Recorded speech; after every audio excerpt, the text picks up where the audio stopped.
संत बाबा अतर सिंह जी मस्तवान वाले कोले दो सिंह कहते महाराज एक गल दसो आ अवस्था की हुई। सब गोबिंद है, सब गोबिंद है, गोबिंद बिन नहीं कोई। संत कहते ऐ करो अखां बंद करो, कर लिया जी। कहते हुण ये पंक्तियां पढ़ो, सब गोबिंद है, सब गोबिंद है, गोबिंद बिन नहीं कोई। खोलो ਜਾਂ ਖੋਲੀਆਂ ਤਾਂ ਪ੍ਰਕਾਸ਼ ਚਾਰੇ ਪਾਸੇ ਬ੍ਰਹਿਮੰਡਾਂ ਤੱਕ। ਕਹਿੰਦੇ ਮਹਾਰਾਜ ਇਹ ਕੀ ਹੋ ਗਿਆ, ਅਸੀਂ ਤਾਂ ਕੋਈ ਕਮਾਈ ਵੀ ਨਹੀਂ ਕੀਤੀ। ਕਹਿੰਦੇ ਪਿਛਲੇ ਜਨਮ ਵਿੱਚ ਇੱਥੇ ਇੱਕ ਖੜ ਗਏ ਸੀ, ਜਦ ਐਨ ਪ੍ਰਕਾਸ਼ ਹੋਣ ਤੇ ਆਇਆ, ਜਦ ਹੰਕਾਰ ਹੋ ਗਿਆ, ਫਿਰ ਇੱਕ ਤਾਈਓ ਹੁਣ ਜਨਮ ਹੋਰ ਦਿੱਤਾ ਵੀ ਹੰਕਾਰ ਹੋ ਗਿਆ।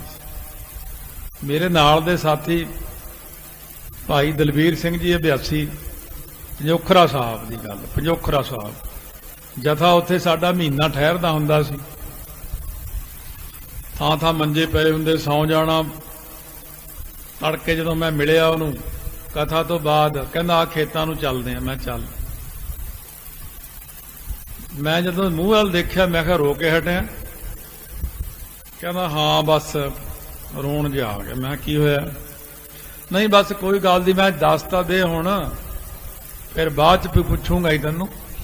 कहंदा रात ऐ पिया सी मंजे ते 2 वजे पाठ करदा जागदा ही सी। कहंदे पहलां तां ढोलकियां छैणे जे बहुत सुने, कीर्तन करदी संगत खास ही आ गई।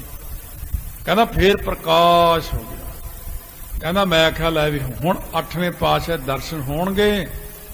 उदों संत करतार समझ दी गल है, 76 दी गल होनी है। उदों संत जरनैल सोहनी विद्यार्थी हुंदे सी साडे नाल अभ्यास, वो सानू कराउंदे हुंदे सी, माड़ा मोटा धक धकईया जा करके उठ जाओ पाठ कर लो तुसीं। कहंदा मेरे मन च पता की आया भी लै भी मैं भी जरनैल सोह दे बराबर पहुंच गया हुण। कहंदा प्रकाश जदे ही बंद हो गया। कहंदा मैं इन्ना पछताया। मैं हालांकि मैं तो जूनियर हाँ, मैं सीनियर नूं ताड़ दिंदा सारिआं नूं, क्योंकि मैं पिछले जन्म च सीनियर रहा काफ़ी। हुण मेरी ड्यूटी कथा ते होण करके जूनियर हाँ मैं कहा तू पहला ऐ दस तू ये मन दे अंदर लिआंदा ही किवें भी भाई जरनैल साहब नाल तू अगे ना गया? कल दा तू बंदा यार छोकरा, तू हुण माड़ जे प्रकाश होण लग्या उदों कुदरती संत तुरे आउण पाठ करदे। कहंदे की गल्लां करदे हो? मैं कहा आ तुहाडे बारे सोचदा भी मैं जरनैल साहब तो गाहां लंघिया। संत हस पे कहने ताइयों तो डिग्या, टिक नहीं हुंदा ओए। रात तेनों दर्शन कराउण लगे सी, असीं ओह कराउण ओह लगे सी। कहंदे रात मैं कहा चल इहदी अरदास कर दईए भी बड़ा 101 जपजी साहब करदा है भी दर्शन 8वें पातशाह दे हो जाण, सिंह तर जूगा। मैं कहा देख ला वो तैनूं दर्शन कराउंदे आ, तू कहना मैं जरनैल साहब तो गाहां लंघ गया। साध संगत कईयां नूं ऐ हंकार हो के मारे जांदे आ।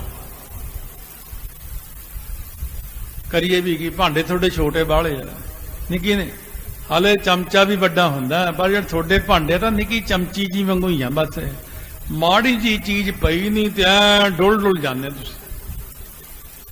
रोज भाई जी गुरुद्वारे साहब सुखमनी साहब 5 बाणियां करदा, ओनू तां कहंदे भाई जी है आप जे किते एक दिन सुखमनी साहब कर लैण चौड़े होके तुरनगे। अज सुखमनी साहब कीता, वो जिहड़ा इन्ने रोज करदा वो जे इन्ने पाठ करने वाले है। तो इस करके मैं ये गल कहना भी तुसी सारी संगत ये फैसला बैठ के करो, पंचायतां बैठो चाहे कोई बैठो, भी अपने गुरुद्वारियां बारे जरूर ध्यान दिओ भी असीं मर्यादा जिहड़ी आ उहनूं सही रखीए, ना कि तुसी जिहड़े गलत बंदे जिहड़े तुहानूं आ 5-7 सालां 10 तो रौला पा के हुण बह गए सारे टेके। एक बुत हुंदा, बुत मिट्टी दा, ओनू कुछ कहीए तो वह वखरी गल है। ये जिन्नी संगत है साडी, महाराज ने कहा सी मैं खालसे अंदर वरतांगा, खालसा मेरो रूप है खास, खालसे में हो करो निवास। एक तो आत्मा परमात्मा दी सारिਆਂ ਦੇ अंदर ही व्यापक है। एक जद कोई बंदा थोनू गल झूठी बोलदा है, दिलों का मालक करे हाक, अंदरों आवाज आउंदी भी गल सही नहीं कर रहा बंदा। ਸਹੀ ਗੱਲ ਕਰੂਗਾ ਤਾਂ ਤੁਹਾਡਾ ਸਿਰ ਐ ਹਿੱਲੂ ਵੀ ਸਹੀ ਹੈ। ਜੇ ਕੋਈ ਗੱਲ ਬੰਦਾ ਦੁਬਦਾ ਵਾਲੀ ਕਰੂਗਾ ਤਾਂ ਦੁਬਦਾ ਪੈਦਾ ਹੋ ਕੇ ਤੁਸੀਂ ਫਿਰ ਪੁੱਛਦੇ ਫਿਰੋਗੇ ਆ ਗੱਲ ਕਿਵੇਂ ਹੈ, ਤੇਰੇ ਖਿਆਲ 'ਚ ਕਿਵੇਂ ਹੈ। ਜਿਹੜੀ ਗੱਲ ਯੁੱਗਾਂ ਤੋਂ ਸਾਡੇ ਬਜ਼ੁਰਗ ਕਰਦੇ ਆ ਰਹੇ ਨੇ, ਮਰਿਆਦਾਵਾਂ ਜਿਹੜੀਆਂ ਚੱਲੀਆਂ ਆਈਆਂ, ਜਥੇਬੰਦੀਆਂ, ਨਿਸ਼ਾਨ ਸਾਹਿਬ ਦੀ ਪਰਿਕਰਮਾ, ਮੱਥਾ ਟੇਕਣਾ ਨਿਸ਼ਾਨ ਸਾਹਿਬਾਂ ਨੂੰ, ਕੋਈ ਹਟਾ ਸਕਦਾ ਕਿਸੇ ਨੂੰ? ਦਰਬਾਰ ਸਾਹਿਬ ਦੇ ਇਸ਼ਨਾਨ ਤੋਂ ਕੋਈ ਕਿਸੇ ਨੂੰ ਹਟਾ ਸਕਦਾ? ਕੀ ਇਕੱਠ ਘਟ ਗਿਆ ਦਰਬਾਰ ਸਾਹਿਬ ਦਾ? ਸਭ ਕਾ ਸਾਂਭਿਆ ਨਹੀਂ ਜਾਂਦਾ ਇਕੱਠ। ਇੰਨੀ ਸੰਗਤ ਹੁੰਦੀ ਦਰਬਾਰ ਸਾਹਿਬ ਦੇ ਵਿੱਚ ਕਿ ਸਰੋਵਰਾਂ 'ਚ ਲੋਕ ਨਹਾਉਣ ਨਹੀਂ। ਮੇਰੀ ਆਤਮਾ ਹੀ ਮੈਨੂੰ, ਮੇਰਾ ਗਵਾਹ, ਮੇਰੀ ਆਤਮਾ ਹੀ ਮੈਨੂੰ ਕਹਿੰਦੀ ਹੈ ਵੀ ਇਹ ਸਰੋਵਰ ਵਿੱਚ ਹੀ ਸਾਰਾ ਕੁਝ ਹੈ, ਇਹ ਨਿਸ਼ਾਨ ਸਾਹਿਬ ਦੇ ਵਿੱਚ ਹੀ ਸਾਰਾ ਕੁਝ ਹੈ, ਇਹ ਗੁਰੂ ਗ੍ਰੰਥ ਸਾਹਿਬ ਹੀ ਸਭ ਕੁਝ ਹੈ। ਹਰ ਚੀਜ਼ ਸਾਨੂੰ ਸਾਡੀ ਆਤਮਾ ਗਵਾਹ ਬਣ ਕੇ ਜਵਾਬ ਦਿੰਦੀ ਹੈ। ਇਸ ਕਰਕੇ ਆਪ ਸੰਗਤਾਂ ਜੋ ਵੀ ਹੈ, ਪਹਿਲੀ ਗੱਲ ਤਾਂ ਮੈਂ ਸਭ ਨੂੰ ਇਹ ਕਹੂੰਗਾ, ਇੱਕ ਸ਼ੌਂਕ ਪਾਓ ਵੀ ਮੈਂ ਕਿਸੇ ਵੀ ਮਹਾਂਪੁਰਖ ਦਾ ਜੀਵਨ ਛੱਡਣਾ ਨਹੀਂ। ਹਰੇਕ ਮਹਾਂਪੁਰਖ ਦੇ ਜੀਵਨ ਦੇ ਤਜਰਬੇ ਤੋਂ ਹੀ ਚੀਜ਼ ਸਿੱਖੋ। ਮੈਂ ਬਾਬਾ ਜੀ ਜੀਵਨ ਪੜ੍ਹਦਾ ਸੀ, ਇੰਨਾ ਮੈਂ ਕਿਹਾ ਅੱਛਾ ਇੰਨਾ ਅੰਮ੍ਰਿਤ ਸੰਚਾਰ ਕੀਤਾ। ਇਹ ਤਾਂ ਪਤਾ ਵੀ ਉਹਨਾਂ ਨੇ 18 ਲੱਖ ਨੂੰ ਕਹਿੰਦੇ, ਮੈਨੂੰ 25 ਲੱਖ ਦਾ ਪਤਾ, 25 ਲੱਖ ਨੂੰ ਅੰਮ੍ਰਿਤ ਛਕਾਇਆ। ਜਦ ਅੰਤਮ ਸਮਾਂ ਆਇਆ, ਮਾਤਾ ਜੀ ਦੇ ਸਰੀਰ ਛੱਡਤਾ। ਮਹਾਂਪੁਰਖ ਬਹੁਤ ਸਹਿਜ ਮਤੇ ਵਾਲੇ ਹੁੰਦੇ ਨੇ, ਬ੍ਰਹਮ ਗਿਆਨੀ ਹੁੰਦੇ ਨੇ, ਉਹ ਸਿੱਧਾ ਮਾਤਾ ਜੀ ਨੂੰ ਵੱਡੇ ਜਾਣ ਕੇ ਕਦੇ ਕਿਹਾ ਨਹੀਂ ਅੰਮ੍ਰਿਤ ਛਕ ਲਓ। ਸਰੀਰ ਛੱਡ ਕੇ ਸਾਰੀ ਤਿਆਰੀ ਹੋ ਗਈ। ਜਦੋਂ ਚੰਡਾ ਲਾਉਣ ਲੱਗੇ, ਮਾਤਾ ਜੀ ਕਹਿੰਦੇ ਭਾਈ ਲੱਕੜਾਂ ਲਾਹੋ, ਜਿਉਂਦੇ ਹੋ ਗਏ। ਤਾਂ ਭੱਜ ਕੇ ਗਏ। ਬਾਬਾ ਜੀ ਕਹਿੰਦੇ ਮਾਤਾ ਜੀ ਤੁਸੀਂ ਆ ਗਏ। ਕਹਿੰਦੇ ਧਰਮਰਾਜ 605 ਪਿਆ, ਕਹਿੰਦਾ ਤੁਸੀਂ ਸੰਤ ਬ੍ਰਹਮ ਗਿਆਨੀ ਮਹਾਂਪੁਰਖਾਂ ਦੇ ਮਾਤਾ ਜੀ ਹੋ, ਨਰਕਾਂ ਨੂੰ ਮੈਂ ਤੁਹਾਨੂੰ ਭੇਜ ਨਹੀਂ ਸਕਦਾ, ਸਵਰਗਾਂ ਨੂੰ ਨਹੀਂ ਭੇਜ ਸਕਦਾ, ਸੱਚਖੰਡ ਭੇਜ ਨਹੀਂ ਸਕਦਾ, ਤੁਸੀਂ ਅੰਮ੍ਰਿਤ ਨਹੀਂ ਛਕਿਆ। ਸੰਤ ਆਤਰ ਸਿੰਘ ਬ੍ਰਹਮ ਗਿਆਨੀ ਦੀ ਮਾਤਾ ਨੂੰ ਇਹ ਜਵਾਬ ਹੋ ਗਿਆ। ਉਹ ਵਾਪਸ ਆ ਗਏ। ਸੰਤ ਕਹਿੰਦੇ ਲਿਆਓ ਫਿਰ ਅੰਮ੍ਰਿਤ ਸੰਚਾਰ ਕਰੀਏ। ਅੰਮ੍ਰਿਤ ਸੰਚਾਰ ਕੀਤਾ। 1 ਲੱਖ ਦਾ ਇਕੱਠ ਉੱਥੇ ਘੱਟੋ ਘੱਟ ਸੀ। ਕਹਿੰਦੇ 25,000 ਬੰਦਾ ਪ੍ਰਭਾਵਿਤ ਹੋ ਗਿਆ ਵੀ ਜੇ ਸੰਤਾਂ ਦੀ ਮਾਤਾ ਨਹੀਂ ਜਾ ਸਕੀ ਅੱਗੇ ਤਾਂ ਸਾਨੂੰ ਕਿਹਨੇ ਪੁੱਛਣਾ ਗਾਹਾਂ। ਕਹਿੰਦੇ ਕਿਰਪਾਨਾਂ ਨਹੀਂ ਮਿਲੀਆਂ, ਲੋਕਾਂ ਨੇ ਦਾਤੀਆਂ ਲਿਆ ਲਿਆ ਗਲ ਚ ਪਾ ਲੀਆਂ, ਗਾਤਰੇ ਜਗ੍ਹਾ ਤੇ ਕਹਿੰਦੇ ਬਾਅਦ ਚ ਪਾ ਲਾਂਗੇ। ਬਾਬਾ ਜੀ ਕਹਿੰਦੇ ਹੁਣ 25,000 ਬੰਦੇ ਨੂੰ ਅੰਮ੍ਰਿਤ ਛਕਾਉਣਾ ਕਿਵੇਂ ਆ? ਬਾਟਾ ਤਿਆਰ ਕਰਕੇ ਖੂਹ ਚ ਹੀ ਪਾਤਾ। ਕਹਿੰਦੇ ਇੱਥੋਂ ਹੀ ਸਾਰੇ ਛਕੀ ਜਾਓ। 25,000 ਬੰਦੇ ਨੇ ਅੰਮ੍ਰਿਤ ਛਕਿਆ। ਉਹ ਸਮਾਂ ਹੀ ਇਹੋ ਜਿਹਾ ਸੀ। ਬਾਬਾ ਜੀ ਨੇ ਬਹੁਤ ਜ਼ਿਆਦਾ ਕਈ ਚੀਜ਼ਾਂ, ਕਈ ਸ਼ਹਿਰਾਂ ਦੇ ਇਹੋ ਜਿਹੇ ਨਾਂ ਆਏ। ਮੈਂ ਕਿਹਾ ਅੱਛਾ ਵੀ ਉੱਥੇ ਵੀ ਪ੍ਰਚਾਰ ਕੀਤਾ। ਮੈਂ ਤਾਂ ਆਖਿਆ ਉੱਥੇ ਹੁਣੇ ਪ੍ਰਚਾਰ ਹੋਇਆ। ਔਰ ਵੱਡੀ ਗੱਲ ਬਾਬਾ ਆਤਰ ਸਿੰਘ ਮਸਤਵਾਲ ਦੀ ਮੈਂ ਇਹ ਜਿਹੜੀ ਨੋਟ ਕੀਤੀ ਆ ਵੀ ਉਹਨਾਂ ਨੇ ਜਿਹੜਾ ਵਿਦਿਅਕ ਪ੍ਰਸਾਰ ਹੈ ਇਹ ਬਹੁਤ ਕੀਤਾ। ਕਾਲਜ ਬੜੇ ਖੋਲੇ ਆ, ਬਹੁਤ ਕਾਲਜ ਬਾਬਾ ਤੇਜਾ ਸਿੰਘ ਦੇ ਰਾਹੀਂ, ਔਰ ਉਹਨਾਂ ਨੂੰ ਪ੍ਰਿੰਸੀਪਲ ਲਾ ਹਰ ਜਗ੍ਹਾ ਦੇ ਉੱਤੇ ਕਾਲਜ ਖੋਲੇ ਆ। ਆਪ ਪੈਸੇ ਇਕੱਠੇ ਕਰਨੇ, ਉਗਰਾਹੀ ਕਰਨੀ, ਉਹਨਾਂ ਨੂੰ ਸਾਧ ਸੰਗਤ ਜੀ ਇਹ ਉਹਨਾਂ ਦਾ ਬਹੁਤ ਦੇਣ ਹੈ ਕੌਮ ਨੂੰ। ਜੇ ਇਹ 1839 ਤੋਂ ਬਾਅਦ ਮਹਾਰਾਜਾ ਰਣਜੀਤ ਸਿੰਘ ਦੇ ਜਾਣ ਤੋਂ ਬਾਅਦ ਜੇ ਬਾਬਾ ਗੁਰਮੁਖ ਸਿੰਘ ਕਾਰਸੇ ਵਾਲੇ ਨਾ ਹੁੰਦੇ, ਜੇ ਬਾਬਾ ਆਤਰ ਸਿੰਘ ਮਸਤੂਆਣੇ ਵਾਲੇ ਨਾ ਹੁੰਦੇ, ਸਮਕਾਲੀ ਸਾਰੇ ਮਹਾਂਪੁਰਖ ਨਾ ਹੁੰਦੇ ਤਾਂ ਕੌਮ ਤਾਂ ਥੱਲੇ ਨੂੰ ਗਈ ਸੀ। 1849 ਵਿੱਚ ਵੀ ਇਹੀ ਹਾਲ ਸੀ ਜਿਹੜਾ ਅੱਜ ਕੌਮ ਦਾ ਹਾਲ ਹੈ। ਉਦੋਂ ਉਹਨਾਂ ਨੇ ਸਾਂਭ ਲਿਆ ਮਹਾਂਪੁਰਖਾਂ ਨੇ। ਤੇ ਅੱਜ ਵੀ ਮਹਾਂਪੁਰਖਾਂ ਨੂੰ ਮੈਂ ਅਰਦਾਸ ਕਰਦਾ, ਮਹਾਰਾਜ ਹੁਣ ਆ ਜਾਓ, ਇੱਕ ਵਾਰ ਗੇੜਾ ਲਾ ਜਾਓ, ਸਾਰੇ ਆ ਜਾਓ ਹੁਣ ਇੱਕ ਵਾਰੀ, ਕੌਮ ਨੂੰ ਸੰਭੋ ਆ ਕੇ, ਹੁਣ ਤੁਹਾਡੀ ਲੋੜ ਹੈ ਹੁਣ। ਔਰ ਮਹਾਰਾਜ ਜੀ ਕਿਰਪਾ ਕਰਨ, ਸਾਰੇ ਮਹਾਂਪੁਰਖਾਂ ਨੂੰ ਇੱਕ ਵਾਰ ਫੇਰ ਭੇਜ ਦੇਣ ਸੰਸਾਰ ਤੇ, ਉਹ ਆਉਣ ਆ ਕੇ ਸਾਰੀ ਕੌਮ ਨੂੰ ਸਾਂਭਣ। ਸਾਡੀਆਂ ਤਾਂ ਰੋਜ਼ ਅਰਦਾਸਾਂ, ਤੁਸੀਂ ਵੀ ਕਰੋ ਵੀ ਇੱਕ ਵਾਰ ਆ ਜਾਓ ਹੁਣ, ਤੁਸੀਂ ਆ ਕੇ ਫੇਰ ਉਹੀ ਰੰਗ ਲਾਓ। ਸੰਸਾਰ ਨੂੰ ਲੋੜ ਹੈ ਮਹਾਂਪੁਰਖਾਂ ਦੀ। ਥੰਮੇ ਕੋਈ ਨਾ ਸਾਧ ਬਿਨ, ਸਾਧ ਨਾ ਦਿਸੈ ਜੱਗ ਵਿੱਚ ਕੋਆ। ਇਸ ਕਰਕੇ ਤੁਸੀਂ ਆਓ, ਕੌਮ ਨੂੰ ਸੰਭੋ ਆ ਕੇ। ਮਹਾਂਪੁਰਖਾਂ ਨੂੰ ਅਸੀਂ ਯਾਦ ਕਰਦੇ ਹਾਂ। ਸਾਰੀ ਜੀਵਨੀ ਉਹਨਾਂ ਦੀ ਪੜ੍ਹੋ। ਮੈਂ ਸਾਰਿਆਂ ਦੀ ਪੜ੍ਹੀ ਆ, ਕੋਈ ਜੀਵਨੀ ਛੱਡੀ ਹੀ ਨਹੀਂ ਕਿਸੇ ਦੀ। ਔਰ ਉਹਨਾਂ ਵਿੱਚੋਂ ਬਹੁਤ ਕੁਝ ਮਿਲ ਜਾਂਦਾ। ਜੀਵਨੀ ਜ਼ਰੂਰ ਪੜੋ ਹਰੇਕ ਦੀ। ਬਾਬਾ ਜੀ ਦਾ ਤਾਂ ਜੀਵਨ ਜਿਹੜਾ ਅੱਜ ਹੈ ਉਹ ਇੱਕ ਅਲੌਕਿਕ ਜੀ ਚੀਜ਼ ਹੈ। ਬਾਹਰਲੇ ਦੇਸ਼ਾਂ ਤੱਕ ਬਾਬਾ ਜੀ ਨੇ ਬਾਹਰਲੇ ਦੇਸ਼ਾਂ 'ਚ ਭਾਈ ਤੇਜਾ ਸਿੰਘ ਜੀ ਐਮਏ ਨੂੰ ਹੁਕਮ ਕਰਕੇ, ਸੰਤ ਤੇਜਾ ਸਿੰਘ ਜਿਨ੍ਹਾਂ ਨੂੰ ਬਾਅਦ 'ਚ ਵਰ ਦਿੱਤਾ, ਸੰਤ ਤੇਜਾ ਸਿੰਘ, ਬਾਹਰਲੇ ਦੇਸ਼ਾਂ 'ਚ ਵੀ ਜਾ ਕੇ ਗੁਰਦੁਆਰੇ ਬਣਾਉਣੇ ਆ। ਤੁਸੀਂ ਜਿੱਥੇ ਜਾਣਾ ਪਹਿਲਾਂ ਗੁਰਦੁਆਰਾ ਬਣਾਉਣਾ। ਆਪ ਦੇਖ ਲਓ, ਹੇਵਰਡ ਯੂਨੀਵਰਸਿਟੀ ਵਿੱਚ ਪੜ੍ਹੇ, ਉੱਥੇ ਐਮਏ ਕੀਤੀ, ਬਹੁਤ ਪੜ੍ਹਾਈ ਕੀਤੀ।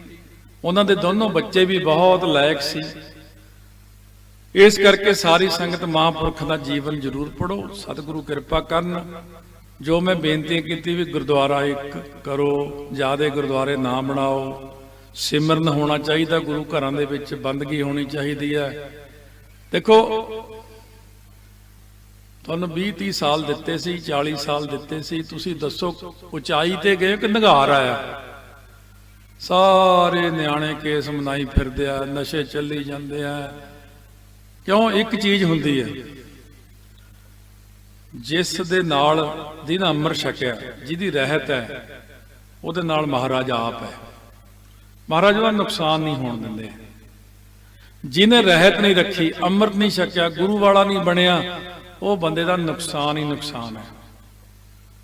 ਇਸ ਕਰਕੇ ਮੈਂ ਤਾਂ ਸਾਰਿਆਂ ਨੂੰ ਕਿਹਾ, ਅੱਜ ਚਿੱਟੀ ਮੱਖੀ ਦਾ ਹੱਲਾ ਹੋਇਆ ਸੀ ਇੱਕ ਵਾਰ, ਸਭ ਨੂੰ ਕਿਹਾ ਸੀ ਮੈਂ, ਤੁਸੀਂ ਬ੍ਰਹਮ ਕਵਚ ਪੜ੍ਹੀ ਜਾਓ, ਖੇਤ 'ਚ ਬੈਠੇ ਮੂਹਰੇ ਜਲ ਰੱਖ ਲਓ, ਜਲ ਦਾ ਛਿੱਟਾ ਦੇ।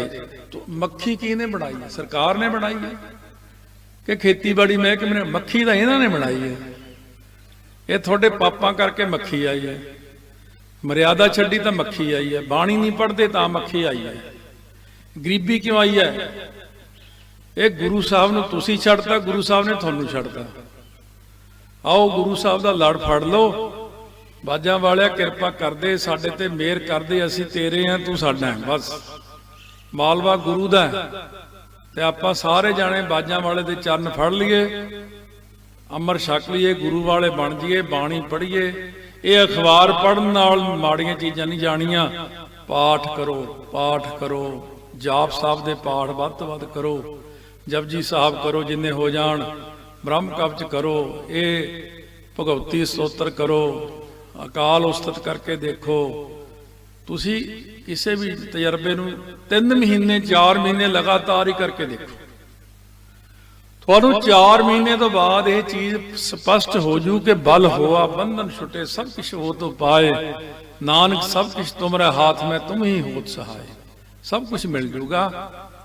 ਤੁਸੀਂ ਸਾਡੀ ਗੱਲ ਨਹੀਂ ਮੰਨਦੇ ਹੈ। ਮੈਂ ਇਸੇ ਕਰਕੇ ਮੈਨੂੰ ਥੋੜਾ ਲੱਗਦਾ ਵੀ ਇਹ ਆਉਂਦੇ ਨੇ ਚਲੇ ਜਾਂਦੇ, ਸੁਣ ਕੇ ਚਲੇ, ਮੰਨਦਾ ਮੁੰਦਾ ਤਾਂ ਕੋਈ ਵੀ ਨਹੀਂ। ਇਸ ਕਰਕੇ ਮੰਨਣਾ ਸਿੱਖੋ, ਉਸ ਲਾਈਨ ਤੇ ਚੱਲਣਾ ਸਿੱਖੋ। ਸਮੇਂ ਦਾ ਪਤਾ ਨਹੀਂ ਕਿੱਧਰ ਨੂੰ ਕਰਵਟ ਖਾ ਜੇ। ਹੁਣ ਖਾਈ ਚੱਲਿਆ ਸੀ, ਬਸ ਐ ਹੀ ਹੋਣਾ ਜਦ ਹੋਣਾ। ਹੁਣ ਉਹ ਬੰਬ ਧਮਾਕੇ ਨਹੀਂ ਰਹੇ ਹੈ। ਉੱਥੇ ਬੰਬ ਡਿੱਗਿਆ ਸੀ, ਉੱਥੇ 25 ਬੰਦੇ ਮਰ ਗਏ। ਹੁਣ ਤਾਂ ਜਿਹੜਾ ਡਿੱਗੂਗਾ 25-50 ਹਜ਼ਾਰ ਨੂੰ ਨਾਲ ਲੈ ਕੇ ਜਾਊਗਾ। ਉਸ ਦਾ 5 ਲੱਖ ਨੂੰ ਨਾਲ ਲੈ ਜੇ ਕੋਈ ਗੱਲ ਹੋ ਗਈ, ਉਹ ਤੁਸੀਂ ਲੈ ਕੇ ਕੀ ਜਾਣਾ? ਫਿਰ ਉਹੀ ਜਿਹੜਾ ਬੀਜਿਆ ਹੋਵੇ ਉਹੀ ਲੈ ਕੇ ਜਾਣਾ। ਢਿੱਲ ਨਾ ਪਾਓ, ਰਹਿਤ ਵਿੱਚ ਆਓ ਸਾਰੇ, ਬਾਣੀ ਪੜੋ, ਸਤਿਗੁਰਾਂ ਦੀ ਵੱਧ ਤੋਂ ਸੇਵਾ। ਬਾਬਾ ਆਤਰ ਸਿੰਘ ਜੀ ਮਸਤੂ ਵਾਲੇ ਕੱਪੜਾ ਲੈ ਕੇ ਨਾ ਜਮਾਂ ਹੀ ਢਾਕੇ ਦੀ ਮਲਮਲ ਪਤਲੀ ਜੀ ਕੂਲੀ ਜੀ, ਗੁਰੂ ਗ੍ਰੰਥ ਸਾਹਿਬ ਦੇ ਪੰਨੇ ਨੂੰ ਸਾਰਿਆਂ ਨੂੰ ਸਾਫ਼ ਕਰਨਾ, ਕੱਲੇ ਕੱਲੇ ਸਾਫ਼ ਕਰਕੇ, ਜਿਲਦ ਸਾਫ਼ ਕਰਨੀ। ਕੋਈ ਬਜ਼ੁਰਗ ਮਾਤਾ ਆ ਗਈ ਆਪਣੇ ਪਰਿਵਾਰ ਨੇ ਕਿ ਬਿਮਾਰੀ ਨਹੀਂ ਜਾਂਦੀ, ਉਹੀ ਕੱਪੜਾ ਭਿਉਂ ਕੇ ਪਾਣੀ 'ਚ ਕਹਿੰਦੇ ਲਾ ਜਲ ਛਕ ਲੈ, ਛਕ ਲਿਆ, ਉਹ ਬਿਮਾਰੀਆਂ ਹਟ ਗਈਆਂ। ਬਾਬਾ ਜੀ 250 ਜਪਜੀ ਸਾਹਿਬ ਰੋਜ਼ ਕਰਦੇ ਸੀ। ਤਾਬਿਆ ਬਹਿ ਜਾਣਾ ਤੜਕੇ ਹੀ 2 ਵਜੇ ਤੋਂ ਲੈ ਕੇ ਰਾਤ ਤੱਕ ਜਪਜੀ ਸਾਹਿਬ। ਉਹ ਸਿਸਟਮ ਹੋਰ ਹੁੰਦਾ। ਉਹ ਸਿਸਟਮ ਜੇ ਬਣਾਓਗੇ ਤਾਈਓ ਬਣੂਗਾ। ਇਸ ਕਰਕੇ ਉਹ ਸਿਸਟਮ ਹੀ ਐਸਾ ਟਿਕਾਓ, ਇਕਾਗਰਤਾ ਵਿੱਚ ਬਹੁਤ ਆਪਣੇ ਆਪ ਹੀ ਚੱਲਦਾ ਸਭ ਕੁਝ। ਇੰਨੇ ਜਪਜੀ ਸਾਹਿਬ ਬਾਬਾ ਜੀ ਕਰਦੇ ਸੀ। ਕਿਸੇ ਸਿੰਘ ਨੂੰ ਬਾਬਾ ਨੌਧ ਸਿੰਘ ਜੀ ਦੇ ਦਰਸ਼ਨ ਹੋਏ ਸੀ, ਜਿਨ੍ਹਾਂ ਦੀ ਜੇ ਤੁਸੀਂ ਸ੍ਰੀ ਅੰਮ੍ਰਿਤਸਰ ਸਾਹਿਬ ਤੋਂ ਜਾਂਦੇ ਹੋ ਨਾ, ਤਰਨਤਾਰਨ ਸਾਹਿਬ ਰਸਤੇ 'ਚ ਇੱਕ ਜਗ੍ਹਾ ਗੱਡੀਆਂ ਰੁਕਦੀਆਂ, ਮੱਥਾ ਟੇਕੀਦਾ, ਉੱਥੇ ਮਾਇਆ ਫਤਿਹ ਬੁਲਾਈ ਦੇ ਆ। ਉਹ ਬਾਬਾ ਨੌਧ ਸਿੰਘ ਜੀ ਦੀ ਸਮਾਧ ਹੈ। ਕਿਸੇ ਸਿੰਘ ਨੂੰ ਦਰਸ਼ਨ ਹੋਏ ਬਾਬਾ ਜੀ ਦੇ, ਬਾਬਾ ਜੀ ਕਹਿੰਦੇ ਸਿੰਘਾ ਮੇਰੀ ਇੱਛਾ ਤੂੰ ਸਹਿਜ ਪਾਠ ਵੱਧ ਤੋਂ ਵੱਧ ਕਰ। ਉਹ ਸਿੰਘ ਬਹੁਤ ਅਭਿਆਸੀ ਹੈ। ਕਹਿੰਦੇ ਬਾਬਾ ਜੀ ਮੇਰਾ ਫੁਰਨਾ 100 ਪਾਠ ਕਰਾਂ ਮੈਂ ਸਹਿਜ। ਕਹਿੰਦੇ ਸਿੰਘਾ ਮੈਂ 93 ਸਾਲ ਦੀ ਉਮਰ 'ਚ ਸ਼ਹੀਦੀ ਪਾਈ ਸੀ ਤੇ ਮੈਂ ਆਪਣੀ ਪੂਰੀ ਜ਼ਿੰਦਗੀ 'ਚ 1000 ਸਹਿਜ ਪਾਠ ਕਰਕੇ ਫੇਰ ਸ਼ਹੀਦੀ ਪਾਈ ਹੈ। 1000 ਸਹਿਜ ਪਾਠ। ਇੱਥੇ ਸਾਡੇ ਕੋਲ ਸੰਗਤ ਆਊਗੀ, ਉਹ ਇੱਕ ਪਾਠ ਸ਼ੁਰੂ ਕੀਤਾ ਸੀ 3 ਸਾਲ ਹੋ ਗਏ, ਉਹ 3 ਸਾਲਾਂ 'ਚ ਇਹਨਾਂ ਦਾ ਇੱਕ ਸਹਿਜ ਪਾਠ ਦਾ ਭੋਗ ਨਹੀਂ ਪੈਂਦਾ। ਬਾਬਾ ਜਰਨੈਲ ਸਿੰਘ ਜੀ ਖਾਲਸਾ ਹਰ ਸੰਗਰਾਂਦ ਤੇ ਭੋਗ ਪਾਉਂਦੇ ਸੀ। ਜਿੱਦਣ ਤੋਂ ਉਹਨਾਂ ਨੇ ਸੰਥਿਆ ਲੈ ਲਈ 18 ਸਾਲ ਦੀ ਉਮਰ ਤੋਂ ਐਂਡ ਤੱਕ ਉਹਨਾਂ ਦੇ ਪਾਠ ਜਿਹੜੇ ਸੀ ਉਹ ਚੱਲਦੇ ਰਹੇ ਸੀ। ਮੈਂ ਇੱਕ ਦਿਨ ਰਿਕਾਰਡਿੰਗ ਵਾਸਤੇ ਮਾਈਕ ਲਾਉਣਾ ਸੀ, ਮੂੰਹ ਦੇ ਕੋਲੇ ਉਦੋਂ ਟੇਪ ਰਿਕਾਰਡ ਹੁੰਦੇ ਸੀ, ਮੈਂ ਮੂੰਹ ਐ ਨੇੜੇ ਜੇ ਕਰਕੇ ਲਾਉਣ ਲੱਗਿਆ, ਸੈਟਿੰਗ ਜੀ ਕਰਕੇ ਆ ਸਟੈਂਡ ਜੇ ਨੂੰ ਬਰੀਕ ਜੀ ਆਵਾਜ਼ ਆਵੇ। ਮੈਂ ਨਾਲ ਰਹਿਣ ਕਰਕੇ ਮੈਨੂੰ ਪਤਾ ਨਹੀਂ, ਮੈਂ ਕਿਹਾ ਆ ਕੀ? ਕਹਿੰਦੇ ਜਪਜੀ ਸਾਹਿਬ। ਮੈਂ ਕਿਹਾ ਚੱਲੀ ਜਾਂਦੇ ਨੇ। ਕਹਿੰਦੇ ਬੰਦ ਹੀ ਨਹੀਂ ਹੁੰਦੇ। ਕਹਿੰਦੇ ਹੁਣ ਇਹ ਆਪੇ ਹੀ ਚੱਲੀ ਜਾਂਦੇ ਆ। ਕਹਿੰਦੇ ਮੈਂ ਨਹੀਂ ਕਰਦਾ ਹੁਣ। ਕਹਿੰਦੇ ਮੈਂ ਰੋਜ਼ ਇੰਨੇ ਕਰਦਾ, ਉਹ ਅੰਦਰ ਹੀ ਚੱਲ ਪਿਆ। ਹੁਣ ਅੰਦਰੇ ਜਪਜੀ ਸਾਹਿਬ ਚੱਲੀ ਜਾਂਦਾ। ਚਲਾ ਲਓ ਇੱਕ ਵਾਰੀ, ਤੁਸੀਂ ਵੀ ਚਲਾ ਲਓ।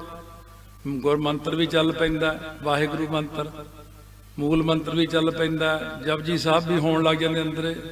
ਸਭ ਕੁਝ ਹੋ ਸਕਦਾ ਹੈ, ਪਰ ਤੁਸੀਂ ਕੀ ਕਰਦੇ ਹੋ? ਪਾਣੀ 'ਚ ਮਧਾਣੀ ਪਾ ਕੇ ਰਿੜਕੀ ਜਾਂਦੇ ਹੋ, ਫਿਰ ਸਰੀਰ ਛੱਡ ਜਾਂਦੇ ਹੋ, ਗਾਹਾਂ ਜਾ ਕੇ ਕੁੱਟ ਖਾਂਦੇ ਹੋ। ਕੋਈ ਫਾਇਦਾ? ਭਾਈ ਦਹੀਂ ਜਮਾ ਕੇ ਉਹ 'ਚ ਸਵੇਰੇ ਮਧਾਣੀ ਪਾ ਕੇ ਰਿੜਕੋ, ਫਿਰ ਮੱਖਣ ਨਿਕਲੇ, ਫਿਰ ਜਨਮ ਸਫਲਾ ਹੋਵੇ ਆਪਣਾ। ਇਸ ਕਰਕੇ ਜ਼ਿੰਦਗੀ ਨੂੰ ਬੇਕਾਰ ਨਾ ਗਵਾਓ। ਬਹੁਤ ਕੀਮਤੀ ਮਨੁੱਖਾ ਦੇਹੀ ਤੁਹਾਨੂੰ ਮਿਲੀ ਆ। ਆਪਣੀ ਜ਼ਿੰਦਗੀ ਨੂੰ ਸਫਲਾ ਕਰੋ ਬਸ।